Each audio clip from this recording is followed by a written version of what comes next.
ఒక దేశానికి రాజు. ఆ రాజుకి ఒకరోజు వేలు తెగింది. మంత్రి చూసి, అంతా మన మంచిగే రాజా అన్నాడు. కోపంలో రాజు, వేలు తెగినా మన మంచికే అంటున్నావా అని మంత్రిని జైల్లో వేశాడు. అప్పుడు కూడా మంత్రి నవ్వుతూ, అంతా మన మంచికే రాజా అన్నాడు. మరుసటి రోజు రాజు వేటకు వెళ్ళాడు అడవికి. ఆ అడవిలో కొంతమంది ట్రైబల్స్ అతన్ని తీసుకొని బలి ఇవ్వడానికి చూశారు.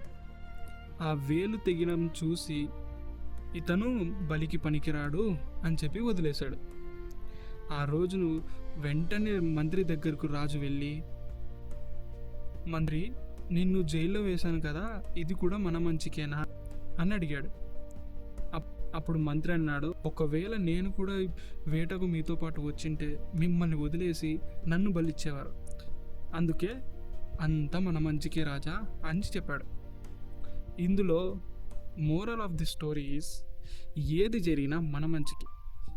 టెంపరవరీకి కొన్ని విషయాలన్నిటి మనకు చెడు జరగవచ్చు, కానీ అవి మంచికే దారితీస్తాయి.